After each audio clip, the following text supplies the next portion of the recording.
Now, I don't think many of you can see this, but this is the Western Pacific, showing the location of Okinawa, which is, Okinawa is here, a tiny little dot, and that is south of Kyushu, the southernmost island of Japan, near Formosa and north of the Philippines. It's a small island, and that was the subject of the invasion.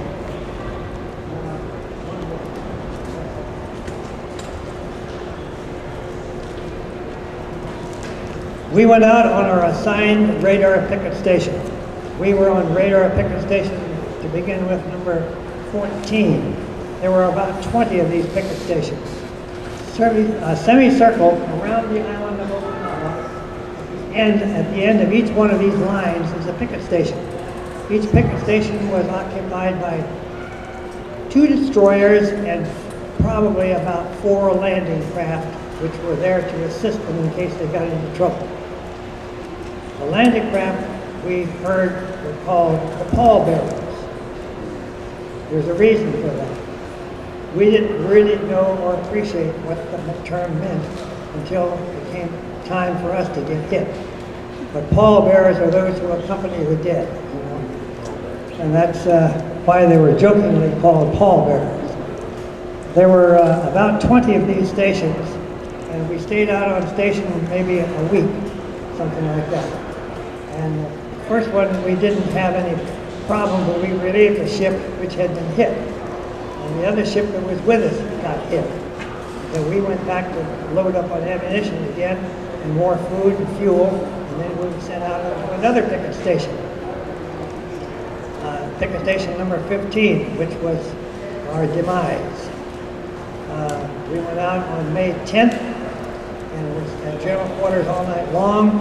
And in the morning, the Marines came out to be with us in the aircraft. We had a dozen Marine F-4U Corsairs orbiting with us, and we were to send them out to meet the Kamikazes as they came in from Kyushu.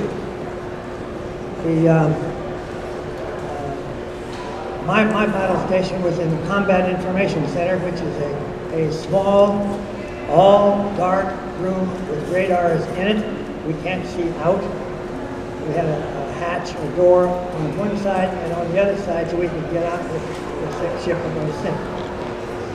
So the Kamikazes were detected by our radar out about 100 and some miles, and we vectored out the Marines F-4U Corsair group to intercept them. And they called back and said, send the rest of the planes out.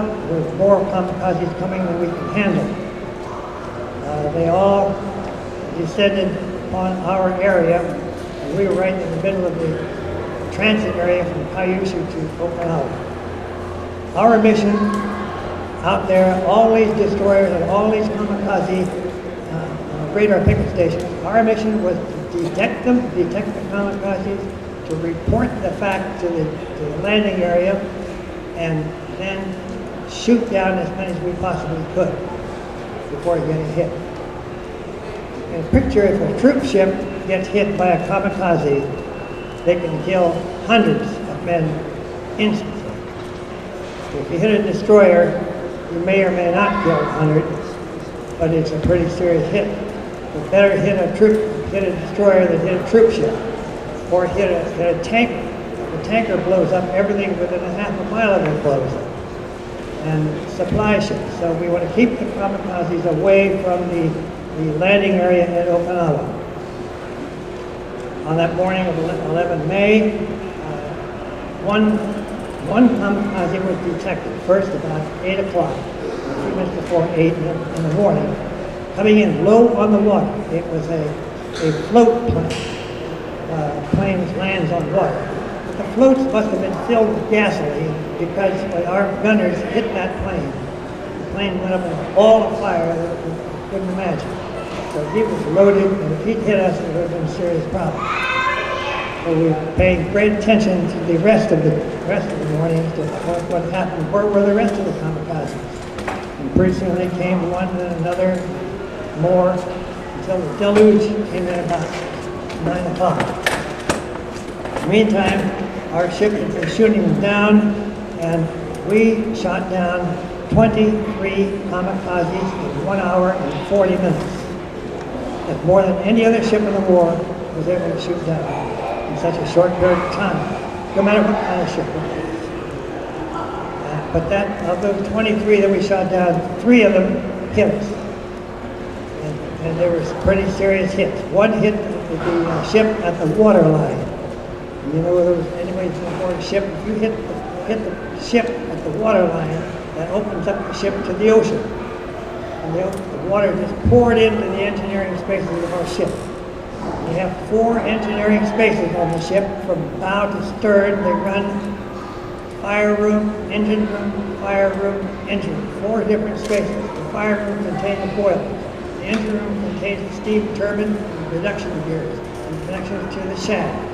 And so on for the next 2 engineering spaces. We had twin propellers out the back, twin shafts, and we had twin propellers on 2 shafts, and we had rudders right there by the propellers. When one plane hit us at the waterline, it was carrying a 500-pound bomb, which went underneath the ship and blew up, broke the keel of the ship, opened up the bottom, opened up the side, broke the shafts. The shafts were driven back and jammed the rudders so they could not steer. We had no power, we couldn't steer, we're a dead ship. And a massive hit on topside deck just wiped out an entire gun crew of 40 millimeter guns. If you could imagine, say take the center core here and the outer plank of seats right here. You can imagine a plane coming down, imagine a plane coming down 150 miles an hour and plowing into this section right here. Our pallbearers were there with us. They came alongside and lashed themselves to the sides of our ship to prevent us from capsizing. Captain ordered the men in ship, and most everybody went into the water. The rest stayed aboard to fight fires and tried to save the ship, to ballast the ship from one side to the other with the fuel and water so we could stay somewhat upright. We did a marvelous job of that because we did not sink. We then had a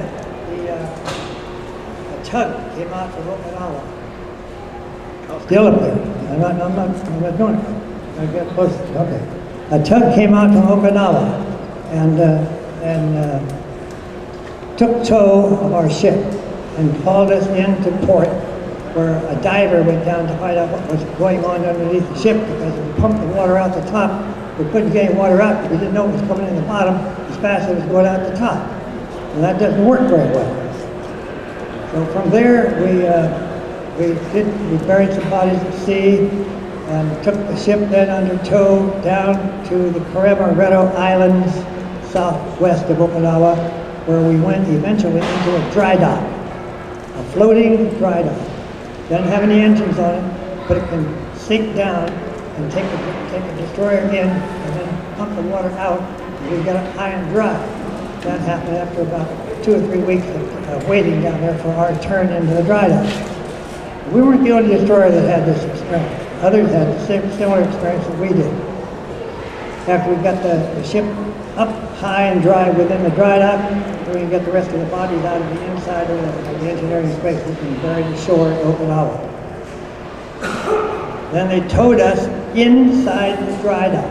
They towed the dry dock around the corner of Okinawa, where they finished the repair job. We patched up the bottom, patched up the sides, put a lot of heavy steel in the bottom to hold the bottom together, and would you believe it?